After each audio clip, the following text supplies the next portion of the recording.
Christmas Eve drive. This happened over 20 years ago. I was driving back home with my girlfriend at the time. It was Christmas Eve, and my mother's family used to hold a large celebration at my aunt's house in Estocada. This was my girlfriend's first time meeting with my extended family, but she got on quite well with them. We spent the majority of the afternoon and evening talking, playing poker, and opening presents. My girlfriend had been quite inebriated by the time we had to leave. Therefore, I'd be driving us home. It was around 11 PM or so. I was driving my girlfriend's car along Highway 211. Now, this stretch of road is surrounded by farms and dense patches of forest, and parts of it are unlit. But nothing to fear. I grew up in this area, so I knew this road like the back of my hand. The both of us were just driving and talking away, just two young lovers making the most of our moment together. There is a portion on the highway that descends down an enormous hill before crossing Deep Creek.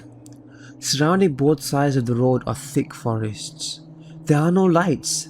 The only thing we could see was the area directly in front of our headlights. I drive down the hill, cross the bridge, and uphill through more forest. It's as the highway starts to flatten out that it happens. Something sprints across the road so suddenly that I almost hit whatever it was. I slam on the brakes. I turn to my girlfriend and ask her if she saw it. She confirmed that she had, but she couldn't make out what it was. Maybe it was a coyote, as they are a fairly common sight in this area. But something felt off about it.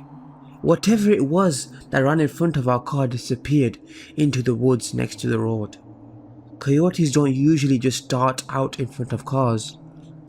Not like that anyway. So for some reason, I decided to check it out. I turned the car around and switched on the high beams to better light up the forest in which this thing had vanished in. I step out the car and walk towards the woods. I don't see anything. But now it feels like perhaps I had made a grave error. My heart is pounding and the hairs on the back of my neck are standing at full attention. But I still don't see anything unusual in the trees. Suddenly the car's horn blasts. It's not a beep beep beep that you'd get if, say, your driver or passenger wanted you to hurry up and get in the car. No, this was a long blaring beep. I walked back into the car and asked my girlfriend why she leaned on the horn like that. She said nothing. Instead, she pointed to a spot about 50 feet from where I was standing. I looked over in that direction, and that's when I saw it. Surely this was the thing that ran in front of our car. It was a man. He was completely naked. His skin was covered in dirt and mud, and in one of his hands he was holding a hatchet. He looked back at us, and then he smiled and waved to us just before turning around and walking back into the forest. Needless to say, we got the hell out of there. Once we were safely driving away, my girlfriend explained what had just happened. While I was trying to look for the man in the area he initially vanished in, he circled back around and came out from another spot in the forest beyond my car headlights. My girlfriend had seen something out of the corner of her eye, and that's when she saw him. Before she honked the horn, he was walking towards me, his hatchet raised as if making to strike me. We called the authorities once we got safely back home, but they never found anybody. Oh, they did, and just didn't tell us. But the officer we spoke to explained his theory. The man was obviously looking to ambush unsuspecting lone travelers, for Lord only knows what reason. We all agreed that my girlfriend's quick thinking saved my life, as it let my potential killer know that I wasn't alone out there. I moved back into the area recently, so I now drive that highway often. No naked hatchet man sightings yet, but I can tell you that I am definitely extra vigilant now, especially near Deep Creek. I'm a 22-year-old male, and I live in a large city in the Midwest. Now, I drive for Lyft while putting myself through trade school. I drive for other similar companies, but that's beside the point. I have many horror stories from those as well, but I'll tell those another time. It was Christmas Eve, 2020. I was out running Lyft for a few hours before heading to my mum's with my new baby and wife. Nothing special going on for the night, just the usual. I get a ride request. It was a pickup from this kinda lower income apartment complex. No big deal. I arrive and I find my passenger. He has all his belongings, several boxes of stuff. Now, my car is a 2006 Chevy Impala, so it's not too big. We get all his stuff loaded up, barely, and are on our way. During the ride he's crying, saying his girlfriend was cheating on him and he had walked in on them earlier that night. He couldn't stay there because it was her name on the lease, so I was taking him to a hotel.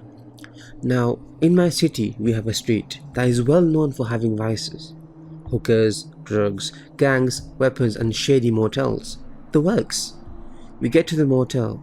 He asks me to wait for him to check in and get his key. No problem, man, I say. I'll confess. I break the rules a little when it comes to lift. I have a gun hidden in a concealed holster, secured to the underside of my driver's seat for protection.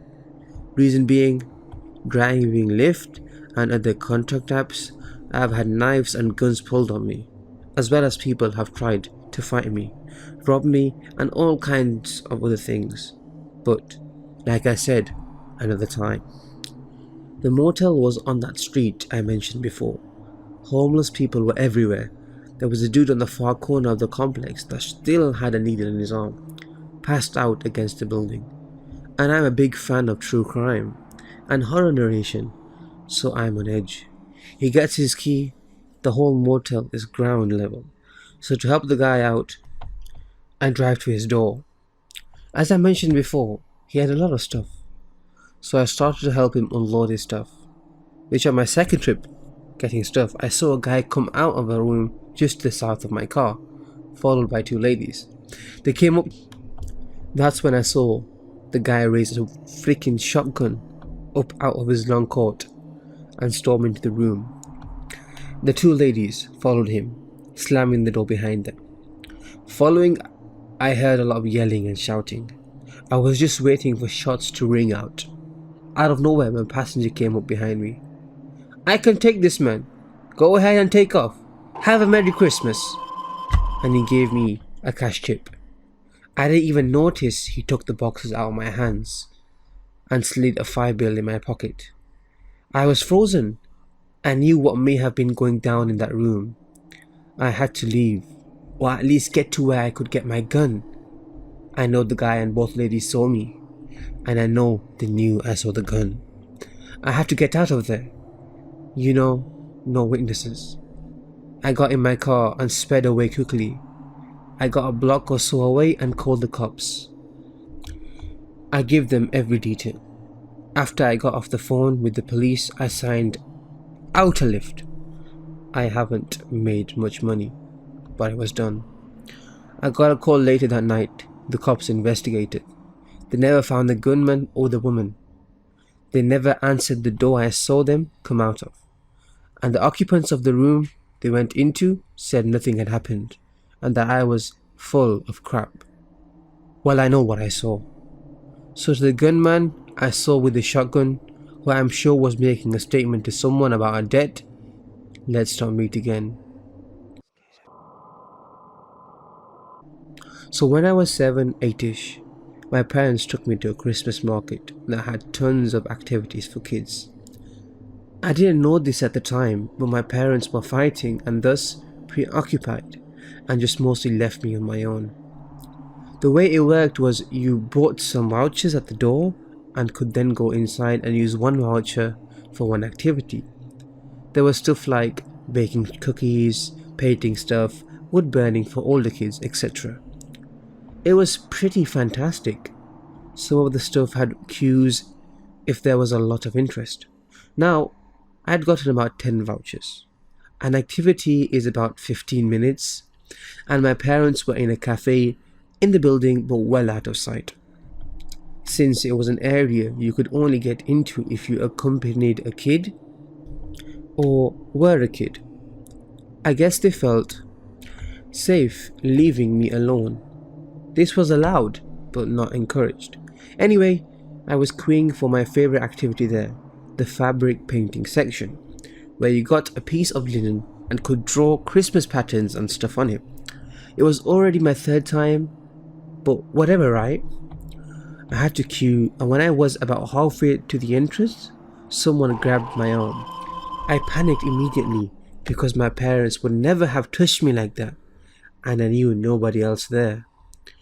I yelped and tried to pull away but couldn't. Turning, I saw it was an older lady, maybe 40s to 50s, not sure. See, she was well dressed, looked pretty strict but normal. Anyway, she was pulling me out of the queue against my will. I tried to yell and ask her to let me go, but she said something like, "You always do this, come on Marie." My name is not Marie, not even close. I yelled as much, still thinking that she just confused me for someone else. I was a pretty average looking girl with a brunette ponytail. Nothing particularly special. No were my clothes.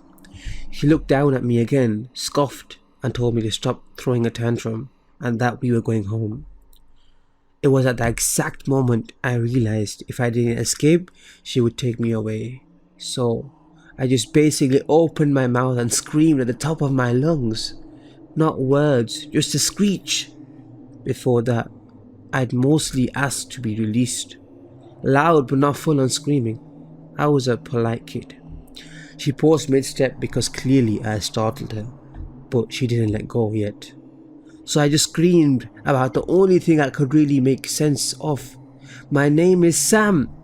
This was the first time that people actually looked at us as more than a mom, grandma and a kid in a tantrum, because I'm clearly too old to not know my name, and also visibly scared.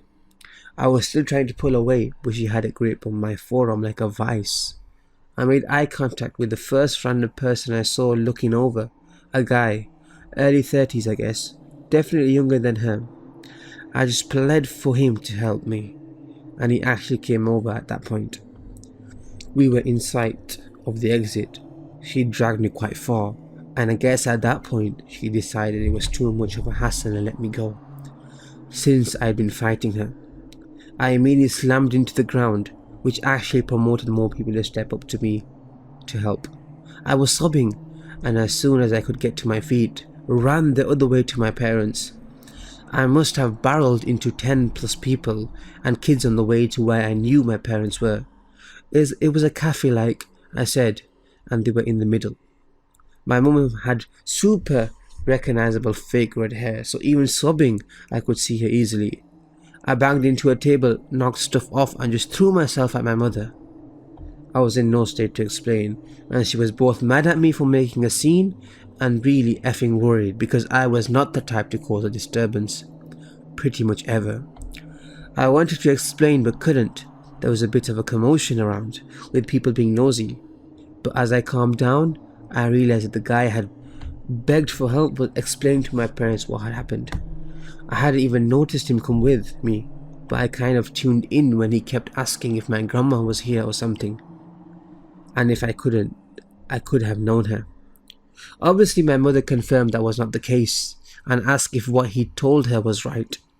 He confirmed that some woman was dragging me off calling me Marie.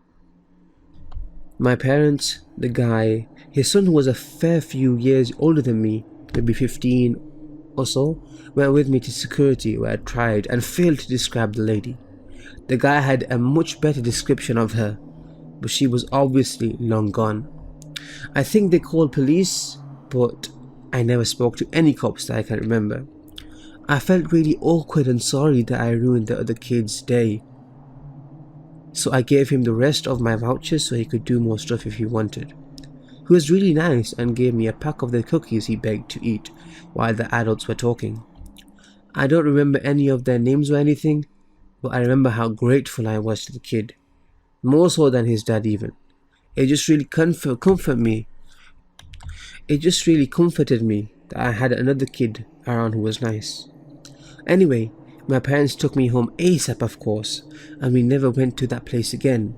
There was a short story in the newspaper the next day about a kidnapping scare, my mother told me some years later, but it was all just speculation, and they didn't even confirm in the paper if it was an attempt or just a misunderstanding. Well, it's sure as crap wasn't a misunderstanding. They never caught the lady or did any follow-ups, as far as I am aware. I actually had bruises on my arm where she gripped me through my sweater, and I still don't like Christmas markets much. When I was around 12 years old, I was at my cousin's house for a party. It was around Christmas time. We were hanging out in their backyard and woods. Part of their backyard is wooded area, and we came to this tree that used to have a tree house in it. All that is left of that tree house is some steps leading to it, and a few platforms, which is not safe. My cousin told us this story about how the kids who had that treehouse had died when it collapsed. I personally thought this was a bunch of crap, but went with it. We eventually headed back to the house, but I decided to go back into the woods alone. As I was walking into the woods, I felt a strange sense of calm wash over me, like I was safe there, safer than anywhere else. As I'm walking, I'm looking around and I see a light blue and white checkered flag up in a super thin tree that I didn't notice before. As I'm looking at this and trying to figure out how it got there, I started to hear kids' voices, laughing, talking, just having fun. I didn't think too much of it at the time, as my cousins were out in the treehouse. A new one they built, not the old rundown one. As I'm walking closer to the old treehouse, the voices seem louder, and I look back up at the flag. It was moving, despite there not being any wind. I shook it off as I couldn't feel the wind from down here, but up there was wind, and looked back down. That's when I saw them. 6 children with white skin, like snow white skin. They all seemed to be wearing winter gear, though dull and dirty looking. They were walking towards me, but I didn't run. I wasn't afraid for some reason. I heard a branch snap, and that's when I ran. As I went back towards my cousin's house, I was just surprised to see that they weren't outside. I found them in the living room, playing video games. When I asked them when they came in, they said, "When you were walking to the woods." Why? The kids I heard weren't them.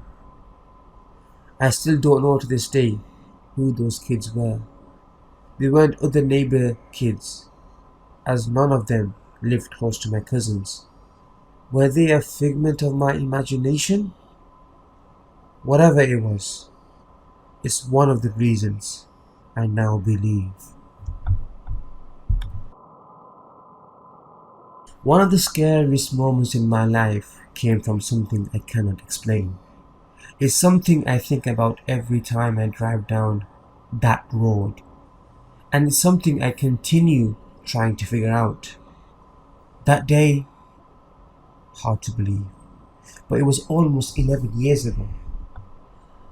Back when I was in college, I had to take a few night classes to finish my program. I was going to school for drafting, and one of the classes, covering Inventor, was only offered at 5 p.m. This was a bit of a pain for me, as I lived with my parents still, and the college was located an hour away. So getting off at 3 p.m, then driving home and heading back was pointless. That's why I typically stayed and just killed time at school until it was time for my classes. Sometimes my dad, who worked down the street from the school, would wait around, and my mum would meet us for dinner. But other times it was just me killing time. Yeah, it was a pain, but you do what you have to do. One day near the end of the semester, both of my parents decided to meet up with me, just as we had before. It was getting close to Christmas, and this town happened to be where our closest mall was located. So they decided to use the chance to get in some Christmas shopping. And after we finished eating, they did just that. I went to school, they went shopping, and that was that. Or at least, I thought. With the inventor class, despite it lasting a few hours, you could leave whenever you wanted. You were allowed to work ahead, and the teacher didn't care when you left as long as your assignment was done. Being someone who picked up on the program and 3D modeling quick, I was in a group of kids who were constantly 10 or so models ahead. So it didn't matter when I left usually. This being the end of the semester, however, I was out of work to do. I reached the end, so I ended up leaving class extra early. So I called my parents to let them know. They were still at the mall, so I drove over there to meet up with them. I did some shopping myself, and then we packed up the 2 cars to leave. Since they had gifts for me, my dad decided to drive 1 car, while my mom went with me in mine. Dad left first, so I didn't see what they had inside, and I took out after him. Back then, I still hated driving at night. Heck, I still do. So I followed him closely on the way back. My dad is a crazy, safe driver, so he drives slow, annoyingly slow.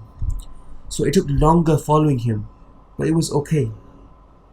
I felt safer with him in the lead. Getting close to home, we arrived at the T outside and the town I'll call RL.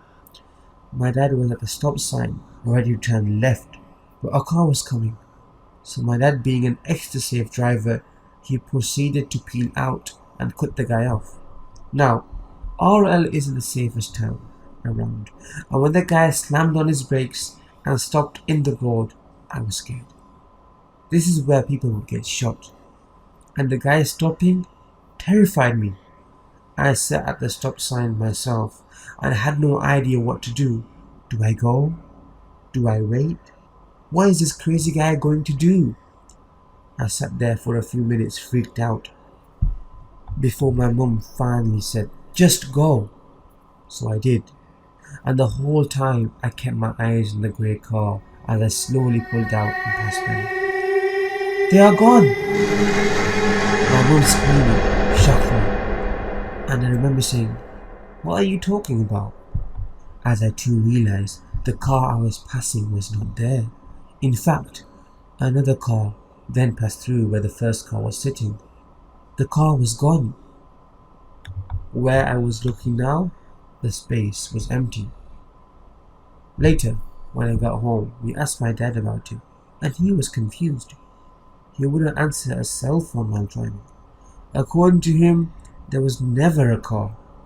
He wondered why we had stopped, and said we were the only ones on the road, minus the guy he passed down the road 5 or so minutes later. So what did we see? Every time I passed that road, I looked to see if maybe something could have reflected light and made it look like a car. But there is nothing there, just a cornfield. My grandma died when I was very young. It affected me deeply because she had been watching me at the time while my mum was out. She died in front of me and I reacted as best I could being a child. I went to my aunt and uncle's house who lived just behind me. All I knew was that something was wrong with grandma because she'd fallen down the stairs. The EMTs came after they called 911, but nothing could be done. She had passed. For the longest time, I had trouble dealing with it. I spent the longest time blaming myself and hurting deeply over it. This has been the most traumatic experience in my life. Shortly after she died, we moved into the home she lived in to take care of my great-grandma. Though with time, it has healed as best it can. The one thing I do think about when I think of my grandma is Christmas. If there was ever a truer person that embodied love and the spirit of the season, it was my grandma. She would gather all my relatives, aunts, uncles, and cousins to her house for a holiday feast and gathering everyone from far and near, because my grandma was pretty much the matriarch of the family. The entire glue that was our family was held together by her hands, not to mention her food. If there's one thing she could do well, it was cook. But her expertise, I think, was baking. I have fond and vivid memories of gathering apples from the apple tree in the backyard for her, where she would bake pies, crisps, and whatever else she could do with them, though her cookies were the best. I loved my grandma's cookies, and she made the best chocolate chip in the world. I staked my life on it, and I remember her kitchen always being filled with the most wonderful smells imaginable. I recall a time during the holiday season when I was really missing her. It had been many years since she had passed, and I was trying to come to grips with her dying when I was so young. I was sitting in my bedroom thinking about it and talking to her in my head. I was feeling rather upset over it, really. I miss you, Grandma. It was the thought in my head that came, and shortly after it did, there was a loud sound in the kitchen. The sound was a clash of pots and pans, almost like someone was getting them out and tossing them on the countertops. We had cats at the time, so I assumed they were being ornery and had knocked things over. So I went into the kitchen to investigate. There was nothing, not a cupboard open, nor anything strewn about, nor was there a pot or pan out of place, and as well as nothing at all on the countertops themselves. It was confusing to say the least. I shrugged it off as an odd occurrence and went back to my room, though it was then that the whole house filled with the most pungent and wonderful smell of someone baking. Not just the kitchen, but the entire house itself permeated with what smelled like a mix of brownies and cookies being made. My heart was strangely warmed by it. I had forgotten about being sad, though it dawned on me that it wasn't just a weird occurrence. I am convinced that it was my grandmother coming back to comfort me, to let me know she was still around and tell me she loved me in the best way she knew how. The story doesn't end on that note, however. When my mum came home from work that day, as soon as she walked through the door, she said, "It smells like someone's been baking in here. Merry Christmas, Grandma." It is a hard story to tell because it was my best and worst experience dealing with the supernatural. It's the best because it proves not all ghost stories are about vengeful spirits and the dark shadows that go bump in the night. It's the worst because, just listen for yourselves.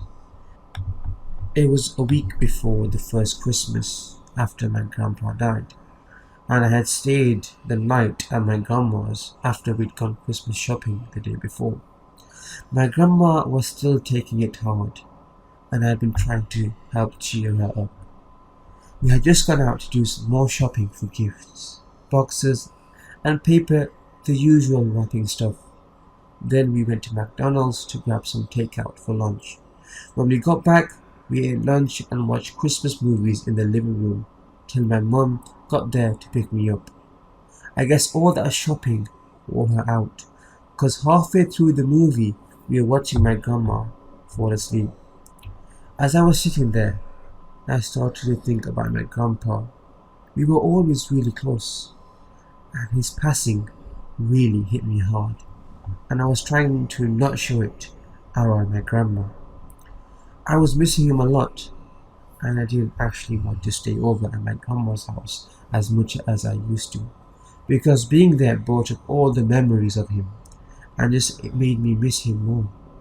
I never even went into his bedroom anymore because it was just too sad. While my grandma was sleeping, I tried to pay attention to the movie, but all I could think about was my grandpa and all the fun stuff we did for Christmas and how I just wanted to see him again. Then all of a sudden, the room started to feel cold. At first, I thought it was a draft, but then everything felt heavy and it got quite real quiet. The clock stopped ticking. There were no car noises, no nothing. It was like the whole world had just stopped. It looked as if the colour had started to fade away till everything just turned grey. Then my whole body felt like pinprickles and it felt like someone was watching me. As I looked up, I almost screamed in shock. There in the doorway that led into the hall was my grandpa.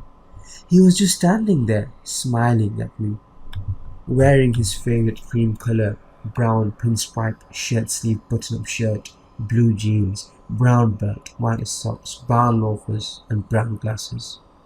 The only thing different was a kind of glow around him. I sat there frozen for what seemed like an hour.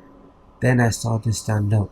I don't know why, but maybe to hug him, or maybe just to touch him to see if actually he was there. I don't know, but the second I got to my feet, he was gone. And the world went back to normal with all the sounds and colour back like someone had just hit the unpause button. I just stood there for a second, then realised I was crying and I went to get a tissue. An hour later, my mum came and got me. She and my grandma talked for a bit while I stayed quiet debating on whether or not to tell them what happened. I decided not to say anything to my grandma just yet. I told my mum everything on the car ride home when she noticed I was nervous about something. My mum was so shocked she had to pull the car over. She asked me like a million questions, mostly if I was positive on what I saw. And each time I told her yes, and describing the whole thing over and over again. And then I started to cry as she hugged me to calm me down, even though she was crying too. When we calmed down, she told me it was okay, but never to tell my grandma about what I saw that day. After that, I still visited my grandma, but never by myself, and I didn't stay overnight again. The weirdest part of it all was that even though I was freaking out at what I saw, a part of me wanted to see him again. This is my first post here. This just happened about an hour ago, so my memory is fresh. First off, I am living very rural, in a small village with maybe 10 to 15 houses, but close to the highway, and also about 10 minutes away from the town. If you cross the street, it just takes you about 10 minutes walk to reach the forest. This is the first Christmas day. In the afternoon, my partner and I decided to go for a little digestive walk as we were really stuffed from all the food. It was about 5 p.m. and already dark when we left, and we had a big and bright LED flashlight with us. I also took my camera and my flash, as I love taking pictures of nature at night. We decided to walk on a little country road towards the forest and then turn right, following a small gravel cycle track close to the forest border, which connects our village and the next. In the middle part of the track, you have to walk through a small bit of forest. It's rather dark and the trees are very high and quite dense. When we entered, I saw a flashlight reflecting on something and recognized a car being parked there on the side of the track, close to the trees. This struck me as odd, as cars are not allowed to drive there and the path is very narrow and hidden. So I was a bit cautious. My partner pointed the light inside of the car and it seemed to be empty. I also noticed the windows were frozen, so it must have been parked there for a while. A bit in front of the car, I spotted a tree with an intriguing structure, and I asked my partner to point the flashlight towards it so I could focus better and take a picture with my flash. After I took a few images, my partner told me, there is someone standing behind us in the middle of the road. He is looking at us. Nobody was following us the whole time. I kept looking around and behind us occasionally, because at this time in the evening and close to the border of the forest there are boars sometimes, and it's mating season, so they are more aggressive than usual. Indeed, there was a man standing behind us, staying out of the flashlight's reach. He wasn't saying anything, just standing there and facing us. At first, I thought he might be startled, as it may seem a bit weird if someone's just taking pictures around your car. I decided to get up and confront him from a distance, explaining to him that I was just taking photos of that tree. He didn't react and still just stood there. I then went on to ask him if he needed some light, and he replied that this wasn't necessary. It was odd, but I was still calm, sure about there being a normal explanation for his behavior. Nonetheless, my partner and I decided to just get out there and follow the path leading to the next village. It was maybe 5 to 7 minutes until we reached it. I remember the letters on his license plate, not the numbers though, unfortunately, and googled it, and it turned out that he was from a city about 6 hours away from our village. Mind you, the country I live in is in a very strict lockdown right now, so you are only allowed to travel if you have very urgent reasons. After we reached the first lantern of the next village, we looked back and observed the car driving a bit out of the forest, turning around and going back inside. I was able to see that he parked there again and turned the lights off. He didn't leave the forest. We then went home on a much longer way than initially intended, as I didn't want to go back there for obvious reasons. Our flashlight battery died on the way and my phone battery was low, so I didn't want to call the police back then. But I called them as soon as I arrived home and gave them all the details. Big regret that I didn't memorize the whole license plate, but it was just so surprising that I seriously didn't think about it. Also, it only occurred to me as really strange when I thought about the frozen windows and that he could impossibly have walked behind us. Plus him having no light and not responding, he did seem to be sneaking up on us when I sat down to take that photo. I think I was very lucky to have my partner, the camera, and the bright light with me. I don't want to imagine what could have happened if I was alone. So creepy guy sneaking around in the forest. Let's not meet again. Edit. When I told my housemate, she theorized that he may have been spying on the houses very close to the forest border, as you can easily look into their backyards without being seen. I had the thought of photoing the car when I entered the forest part of the path, but somehow I felt unwell about it and decided not to do it, despite it being an interesting scene. In hindsight, I believe this saved me, as he must have hidden behind the trees close to the car and forest entrance. If he was really planning a burglary, or worse, dumping a body, I think it's not unlikely he may have attacked me if he realized I had a potential photo of his car with a recognizable license plate. Update. Went back and found a tape marking on one of the trees, a very small hideout, more to store things than to sit in, as well as some cut-off part of a backpack. Not sure if this was paranormal or not, but this morning my mum and I were in her car driving to work for a Christmas thing, where the locks in her car started locking and unlocking quickly and repeatedly, as though someone was playing with the locks. It could probably be explained as a car malfunction, but it's never done that before. And the creepy thing is that we were passing an area where there was a bad accident a day or two prior, and as soon as we were away from the area, the lock stopped. In the moment, we didn't know how to react, so we paused our conversation and just looked at each other like, what? Then turned the radio up and pretended like it wasn't happening. A friend left another friend's house about 4 a.m. It's dark, the street lights have just come back on. They get turned off at 1 a.m. every day, they come back on at 4 a.m. every day to save money. And it's a clear night, there are a couple of clouds in the sky, looks nice with the moon and everything. Anyways, my friend and I are walking for just about 2 minutes and we go around the corner of the road. It's a dead end road, one way in, one way out, and it goes downhill. And in front of us, about 50 meters away, there are 5 people.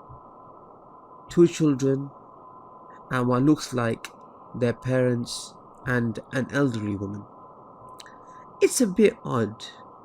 A family out at 4 a.m. stood under a streetlight. It's not impossible, but people are unpredictable. As we get closer, they look really odd. White shirts, beige trousers and dresses. Exactly the same colours. Again, not impossible, just odd.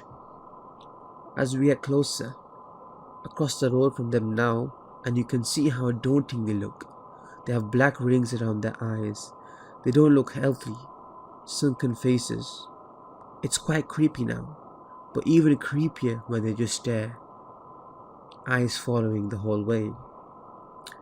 My friend, who is female, is clearly terrified that something isn't really sitting well with them. So we walk on a bit faster. I grab her closer to me, just in case anything happens. I'd rather she get away safe. So we carry on for literally seconds before a stone flies by and hits the pavement in front of us. It made us jump. My friend was even more scared now. I got annoyed, so turned to confront them. And they're gone. They were there mere seconds before, and now completely gone from where they were. There is nowhere to hide.